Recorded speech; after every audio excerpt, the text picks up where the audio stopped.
So what I might do now is I'm going to hand over to Sue McCulloch, who is actually going to start some of the questions and start the small group discussion. And I'm not seeing any questions from anybody at this point of time.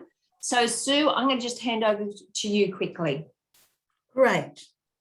Thank you, Kerry, and good afternoon, everyone.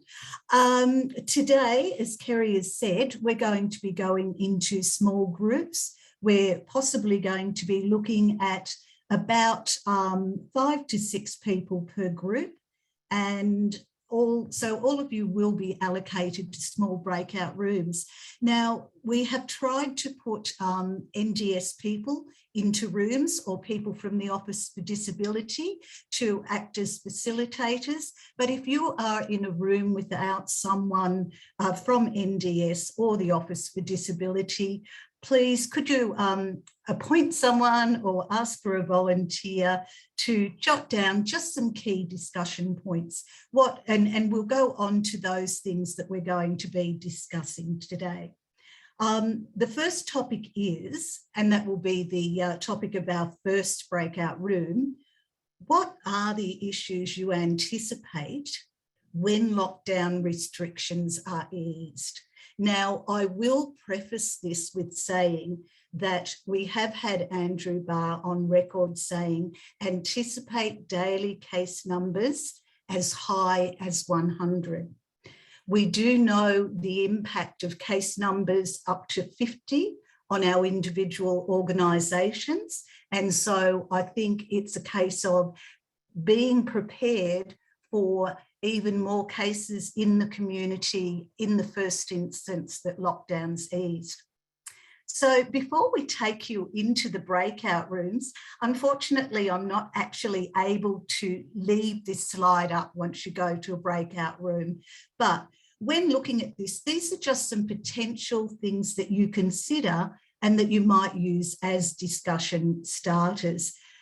You may have other issues as well, but I'll just read through these and you might think, well, yes, I think that's something that really concerns me, and that's something I would like to put forward in my group and have that discussed. So some issues could be the quarantine requirements as they impact workforce supply, which is something that I'm sure you've all experienced.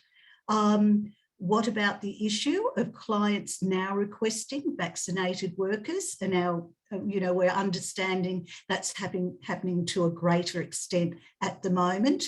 An issue might be, I'm really concerned about supporting a participant who might test positive. I'm still not quite comfortable with that. There can be issues of economic viability. In terms of community services and day services, your concern might be clients are hesitant to access these services, even though lockdown has eased. They may still be very concerned about the fact that vaccination rates, although we know the first vaccination rates are in the high 90s, doubly vaccinated people is lagging behind at the moment. It could be an issue, lack of clarity in the advice that's given to disability settings, or how do we encourage vaccine hesitant workers to become vaccinated? Certainly maintaining resilience and energy, or another issue might be, what about the elimination of the COVID-19 disaster payment? What if I can't bring all my workers back on board and they don't have that behind them? So hopefully that will give you something to start with. So Eugene, if you could allocate breakout rooms to everyone. And as I mentioned before, in the first instance, if each group could just have someone to jot down the key points that they can share with the whole group when we come back out of the breakout rooms. We've allocated 20 minutes for the first breakout room discussion.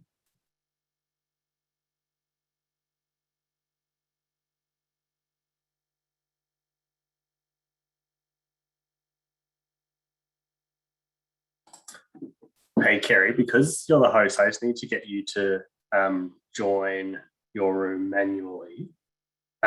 So to do that, you just press the breakout rooms button down the bottom, then press join on the room that says Kerry.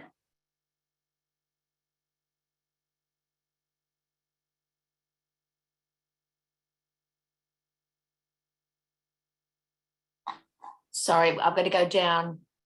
To where it says breakout rooms at the bottom. I cannot see that on my thing. And maybe like stop sharing your screen and it might make it easier to see. Yeah. And then Breakout rooms. Yep. Okay, join. Yep. It should put you straight into it.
So hi, everybody.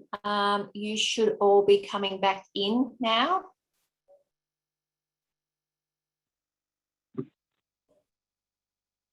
So I'm going to just share my screen again so we can have a look. Now, Sue, can I just see, have I shared that screen now? Oh, you're on mute. Yeah, yes, Kerry, you have. That's fine. Thank you. All right, I'll hand over to you to have some discussion. I am not sure who's back, but I'll let you start some discussion there. Okay, well, look, I'm going to start off with the group, the breakout group that I was in, and I'm just going to try and highlight some of the key issues that people put forth. One of those was around the unknown thing, or the issues around trying to find out a disability support worker's vaccination status. So it seems to be, the comment was made that it seems to be a waste of resources. Gathering the information is not that easy because it has to be done on a voluntary basis. You cannot request that information. The worker has to volunteer it. And the provider that was speaking was saying that they were continually chasing staff. It does lead to a loss of goodwill because you're asking someone some confidential information. And, you know, why is it different basically for the disability setting, and that really we should be as a sector standing up and saying mandate the vaccination, and then that will solve that particular problem, etc. Another thing that came up is that there are still, one provider expressed that there are still some people who are very strongly opposed to vaccination for whatever reason, not medical, but just a personal reason. And there's some concern that, on the other hand, if participants are requesting vaccinated staff, that they could actually end up with staff shortages. We also had down that here we go. Somebody noted that there were still some cross-border issues, not necessarily between the ACT and New South Wales, but with this particular provider, with New South Wales and Queensland, Northern New South Wales and Queensland, with the different requirements in each state. So I guess the key thing there is to try and get something consistent across all states. Okay, so we've got here that another challenge is for someone who has to maintain many COVID safety management plans for clients. And also we have here that, sorry, I've missed something over here.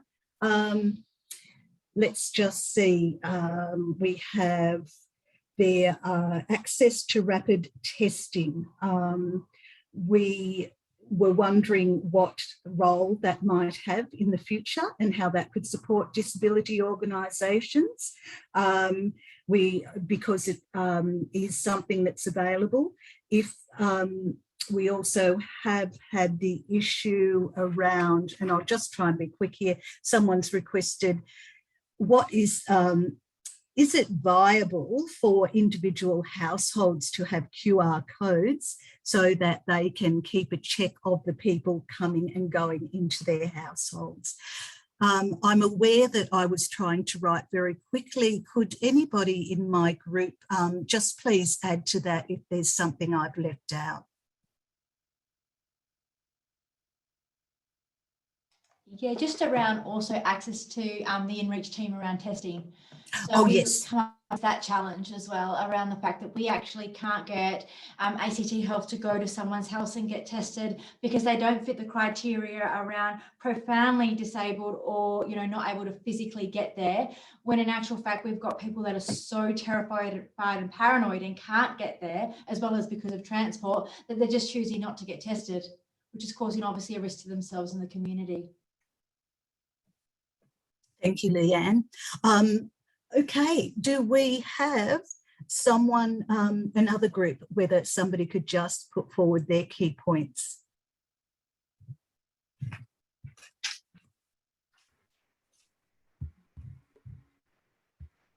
Sure, I can Sue, I'm not go. sure you- Oh, sorry, you go, Go on, Catherine. Eugene. Go ahead.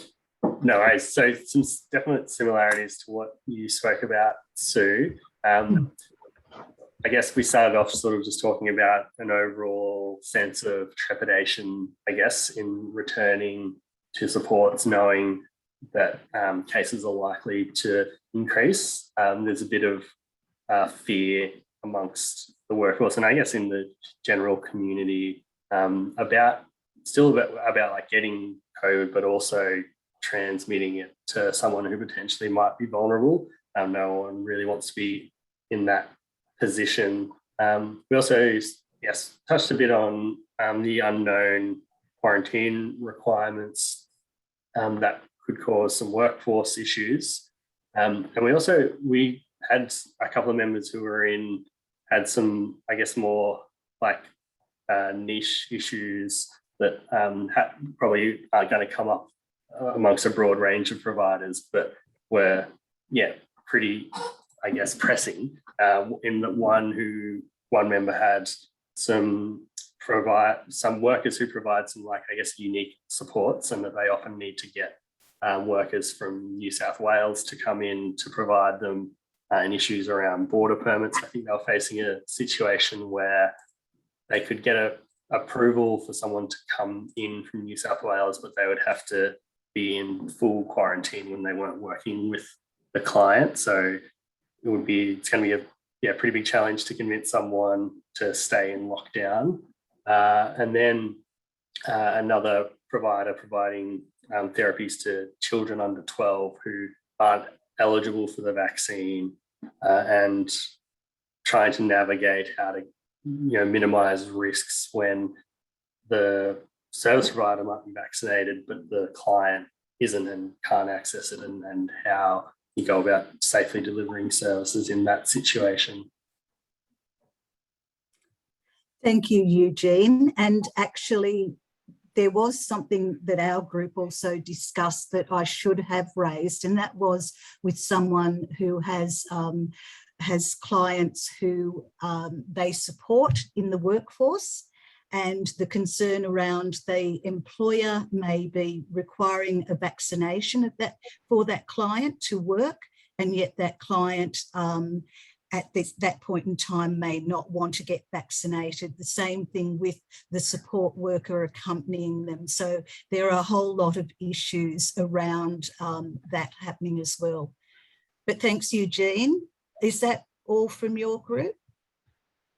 There's definitely a few other things, but I think that's the main topics. Okay. So we might actually go to my group, because Yes. is going to talk to that, because I was conscious Claire's got to go at 3 o'clock. Yeah. So Claire, did you want to talk from our group, please?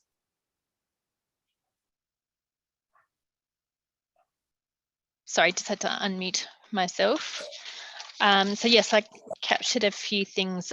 Some of them have been touched on already, but I'll just go through the notes that I was making.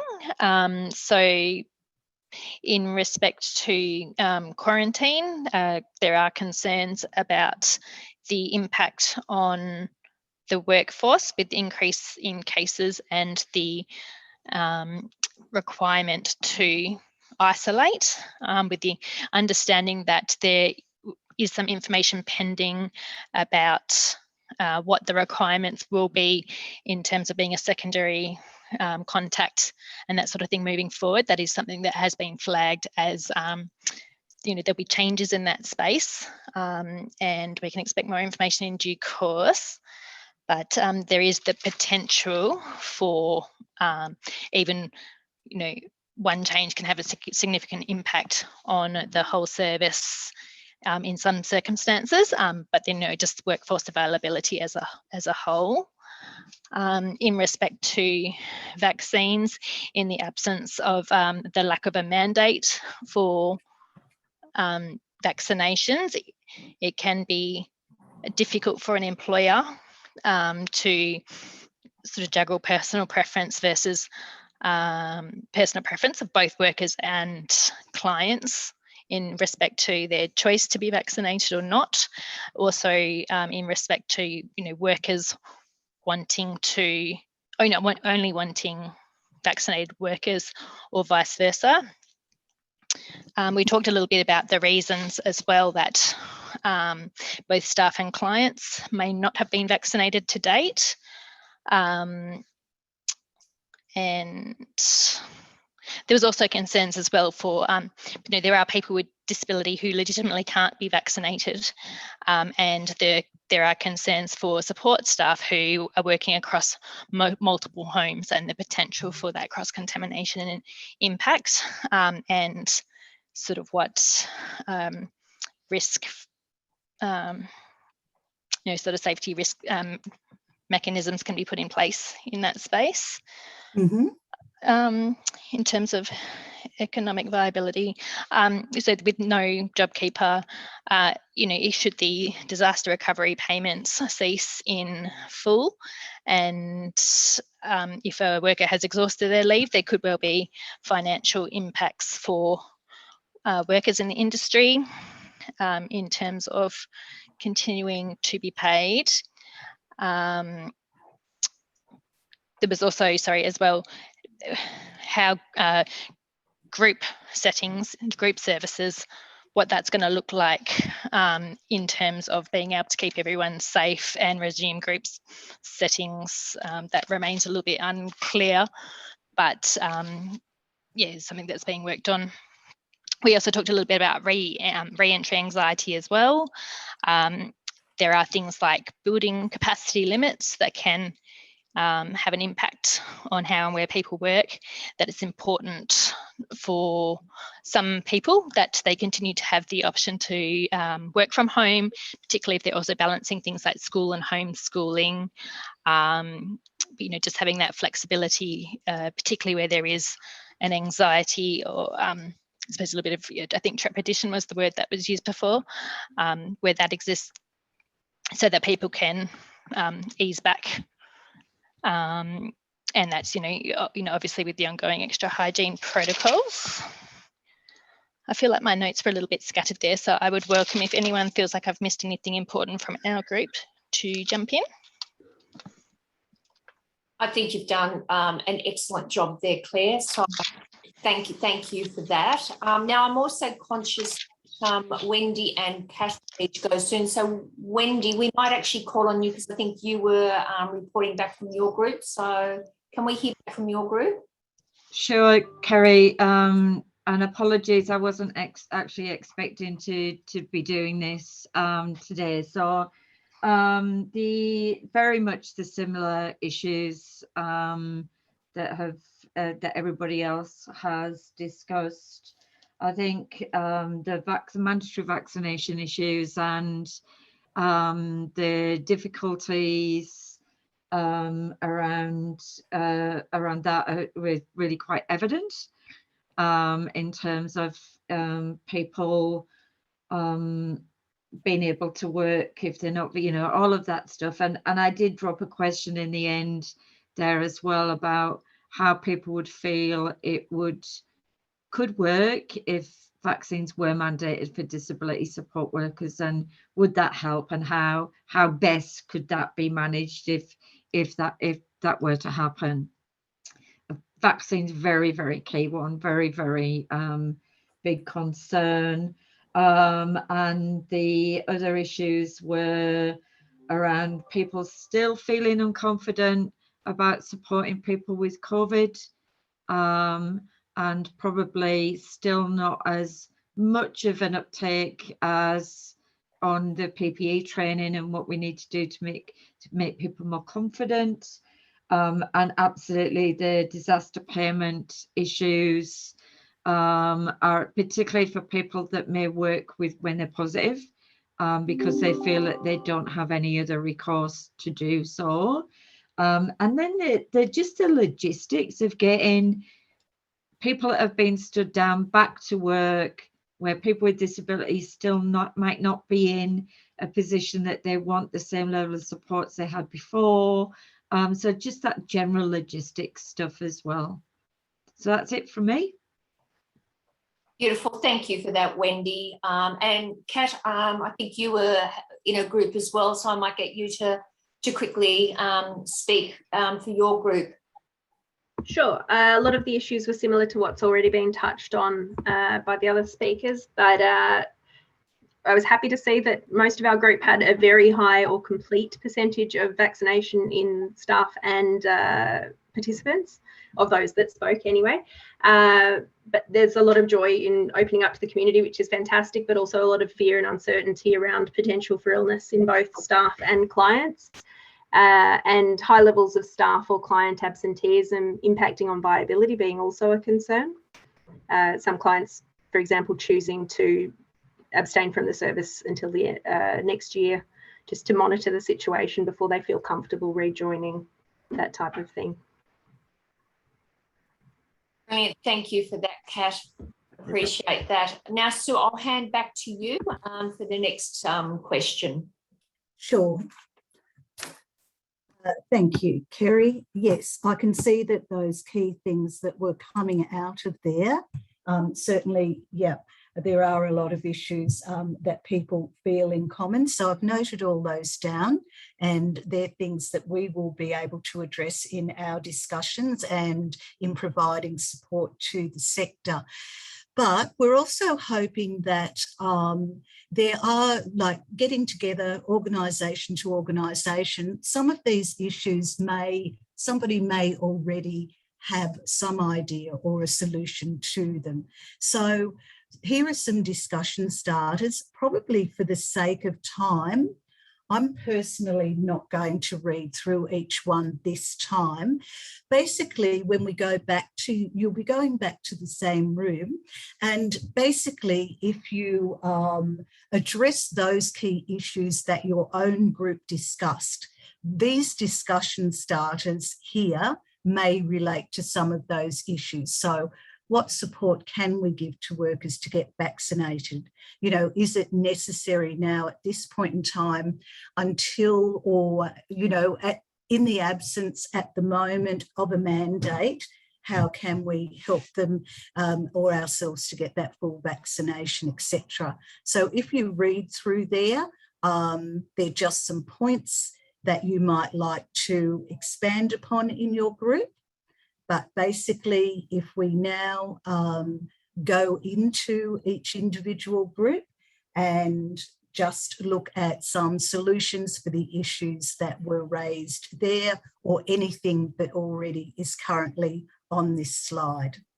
So as people are going back into your groups, you may find that you have people who won't be able to stay to actually necessarily read back. So can you just make sure that there is somebody who can come back and just talk on behalf of your group? So Eugene, I'll let you do your magic.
So hopefully people are starting to come back now.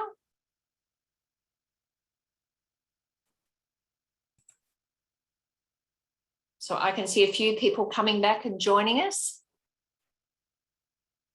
Time goes very quickly, doesn't it, Kerry, when you're in those groups? I think it certainly does. And we had a very, very good discussion in our group. So Sue, what I might do is hand over to you to do your magic. Oh, okay. So you can see me and hear me, Kerry? Yep. Okay, Absolutely. That's great. Well, look, I'll just start with our group.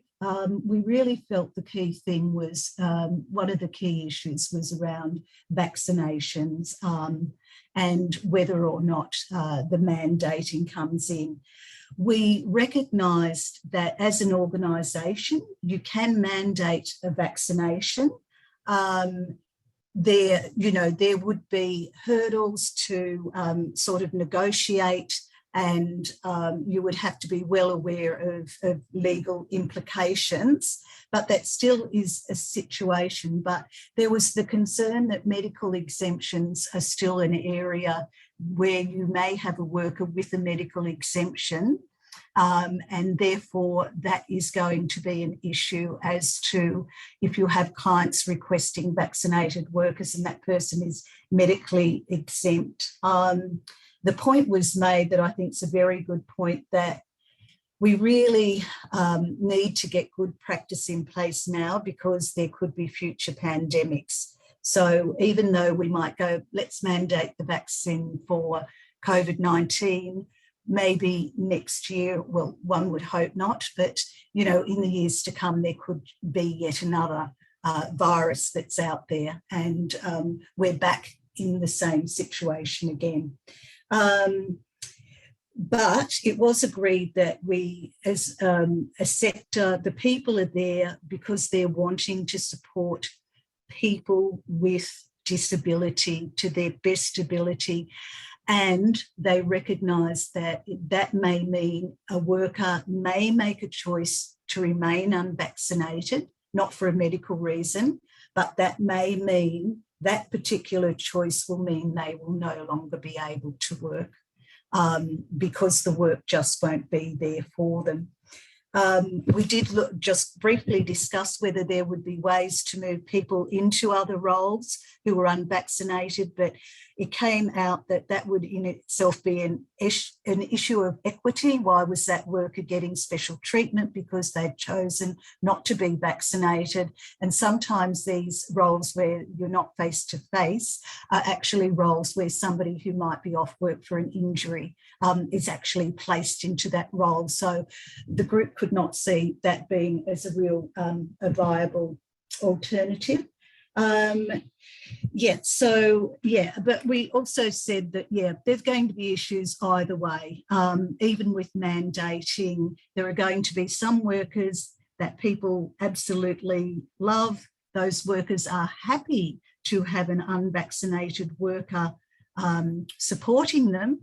So they've got a great relationship, and then all of a sudden, if mandating does come in, then that relationship is broken, even though there is choice by the client to have that worker. So that was another issue we raised in looking for our solutions. However, in looking for solutions around this, we did say that that maybe if somebody chooses to remain unvaccinated, if mandating comes in, is this where there is a role for rapid antigen testing? If that worker agreed to be tested on a daily basis and also agreed to wear full PP gear to stop the virus being spread, would that be one way you could retain an unvaccinated worker? So that was just something that came up with the group. And then we also went further about, well, we really need to look at what PPE requirements are, because we know that they provide such a great level of protection. We know the vaccination isn't 100% foolproof. People with double vaccinations are also coming down with COVID, and they can also pass COVID on to a similarly doubly vaccinated person. So should the sector as a whole be looking at at what the ongoing PPE requirements are, and potentially looking at things like when you're showering or in close contact with a client, it being a specific requirement. So we'd like, although we're not seeing it as an absolute solution, but we feel there needs to be discussion about the ongoing use of PPE as well. And that was basically what our group got through today. Kerry, I think it was a great discussion, but if anyone in the group would like to add to that, please feel free now to speak up, because actually, pardon me, I think there was one thing in reach testing which was still a concern. It was put forward, could we leverage the Office for Disability? Could an organisation contact the Office for Disability, who in turn contacted ACT Health to ensure that person who needs in-reach testing gets it, because at the moment what's happening is not workable.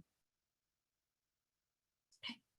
So if anyone else in the group would like to speak up, please go ahead.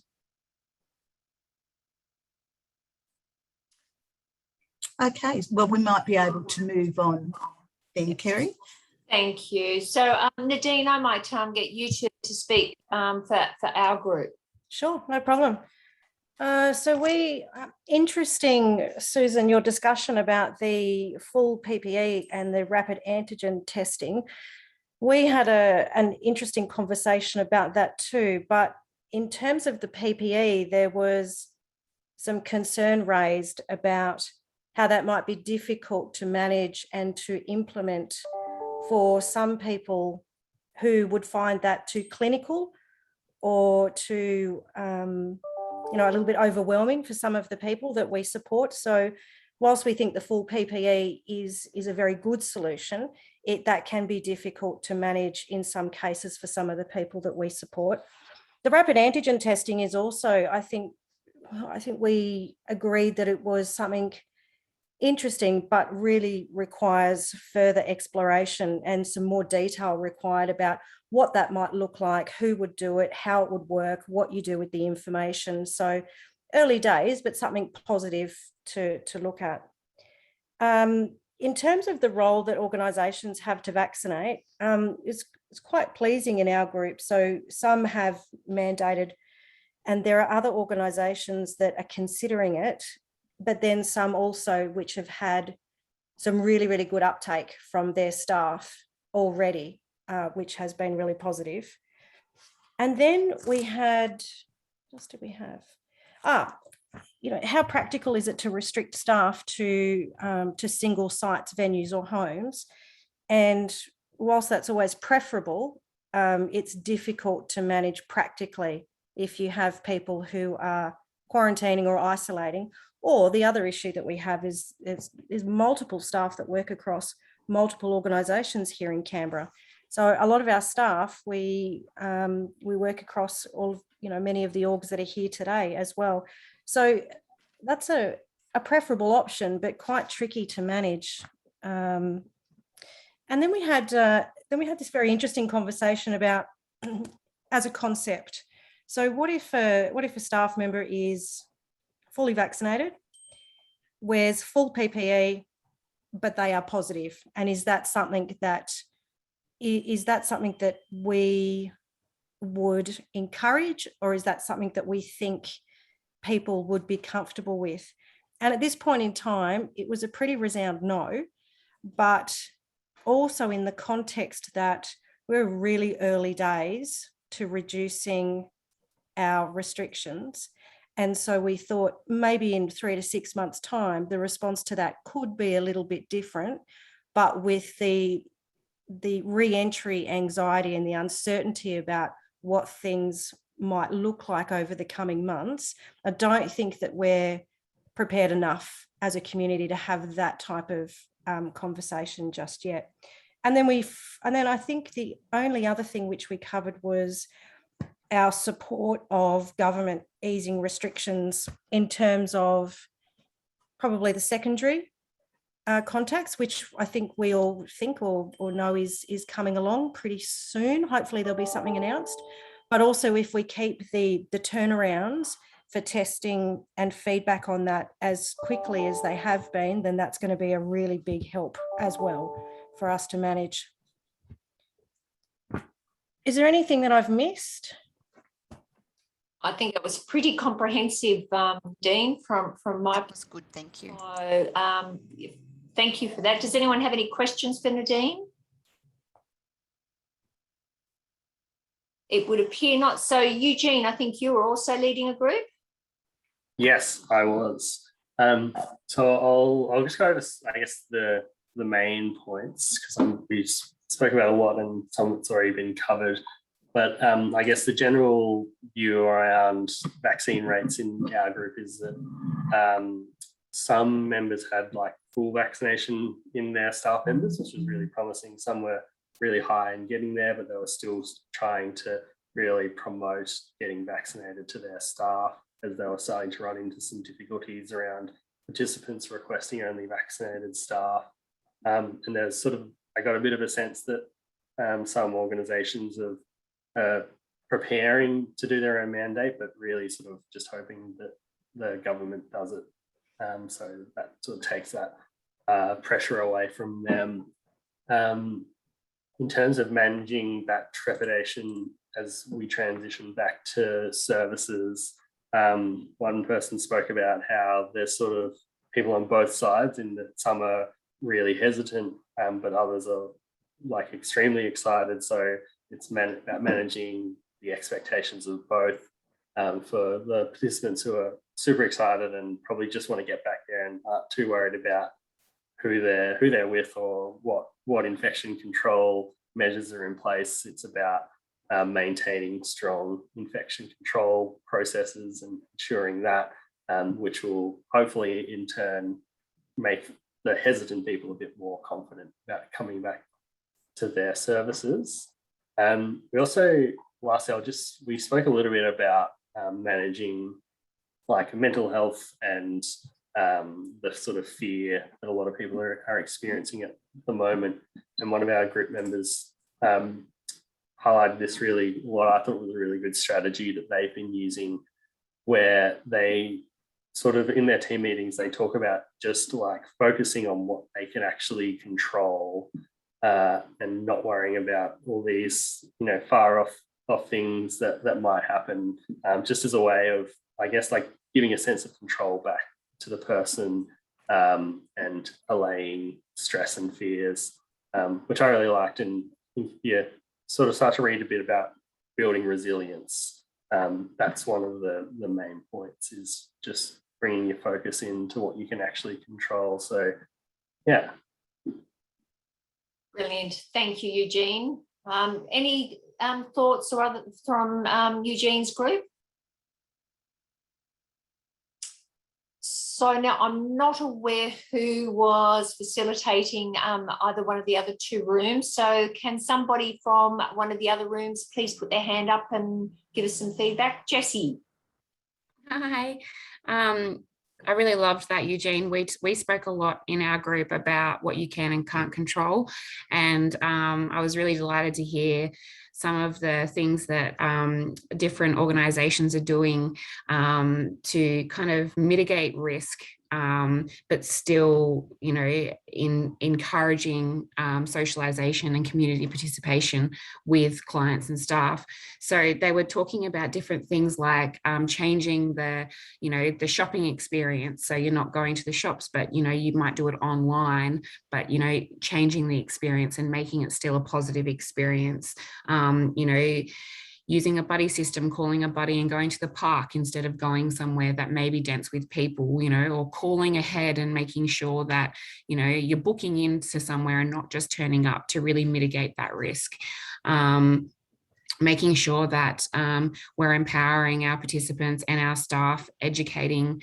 There's a lot of great resources that I've personally found on advocacy for inclusion about, educating our participants and our staff using plain English as to COVID, and just empowering them to have a little bit more understanding about what's going on at the moment without overwhelming people, and just focusing on what we can control, not so much about what we can't.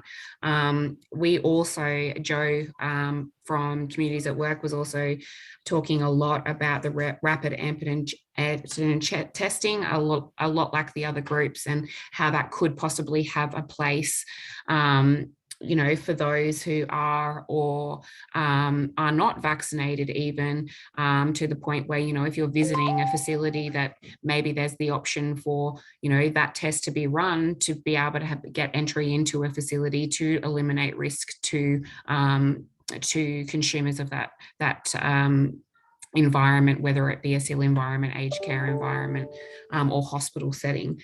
So we obviously talked about the complexity surrounding that, and also, making sure that we did that in a way that was taking into all the different complexities of that testing. Obviously, it's never going to take over the testing that we have currently in the ACT, but we were just investigating the fact that there could be a place for it. And I thought that fact was really, really well raised by Joe. We also talked a lot about,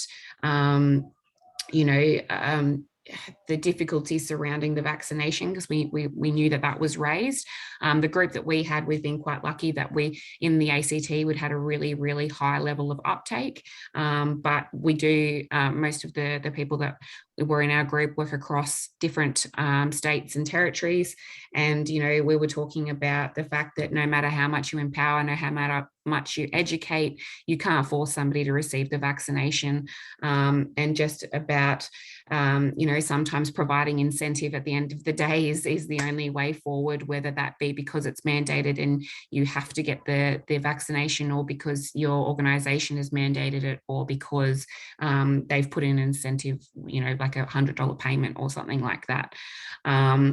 So we also talked about the demand for testing moving forward, and that we're just hoping that we can, as a community, noting that there is likely to be an increase of positive cases and exposure locations, that we're hoping that the ACT government will just ensure the accessibility of testing within the community, particularly for those of our vulnerable cohorts who can't wait for 4.5 hours to possibly receive a test. So just basically highlighting that. And I think what's always great is we can utilise the NDS, utilise the Office for Disability and our contacts to have these discussions to make sure we're feeding that information back. But I'll stop there, and if I've forgotten anything, please feel free to speak up. Lovely, thank you for that. Any other questions? We've got very limited time left, and I know that we've still got one more group to feedback. So what I might do is just hand straight over to the other group. So would the person who's reporting from the last group please turn on your camera? I have. It's Margaret here. Thank you. So we actually don't really have much else to add that hasn't already been added, so we can make it short and sharp. We did have one lady who's got 5 staff members who are refusing to get vaccinated, and even if it's mandated, they'll choose to leave before they get vaccinated. Very highly regarded people who've been with their organisation a very long time. So it is a real issue. I personally didn't think it was going to be an issue, but I've been educated today, so that's good. And we talked a lot about rapid antigen testing in homes, in group homes and SIL accommodation. And we all agreed that, yes, it should be there, but it should also be in our own homes. It should be something that's available to everybody, as opposed to just available in a SIL environment. We all agreed that full PPE would be not only uncomfortable, it would be intimidating for our participants, especially if we're taking them out into the community. So we didn't think that was a very good idea at all. And what else did we talk about? So, well, look, for our own ease of managing things, we said that we'd like the vaccinations to be mandated, but realised that that's a selfish decision, and we still respect people's rights to choose. That's pretty much it. Brilliant. Look, thank you very much for that, Margaret. I think that was very comprehensive, and I think it's been a great afternoon this afternoon. We've received so much information. So we are rapidly running out of time. But just to let everyone know, we will be looking at in the next 2 weeks having another webinar, because it'll be a bit of a check-in because we will be out of lockdown. But also too, we want to, I suppose, test some ideas that, you know, if vaccinations do become mandatory, what are some of the considerations that we would need to think about? So, you know, things such as, you know, well, if they were mandatory, how do we track who's had a vaccination? You know, how do we report our compliance measures? Because if it's made mandatory, there will be, you know, compliance requirements that we all need to ensure. So it'll be one of those things that we do encourage people to start to think about, you know, if they're made mandatory, what do we need to do as the next steps? So without further ado, what I will do is thank all of you for your input this afternoon. It's been most appreciated, and you know, Stu and I will utilise all the things that we've heard from you in our next sort of work that we're going to do. This recording and the notes will be actually made available in the next few days, and will be on the website. And I just once again want to thank all of you. I want to thank Sue for organising this, and Eugene once again for helping us facilitate through the Zoom medium. So thank you everybody, and talk to you all soon. Bye. Thank you. Thank you. Bye.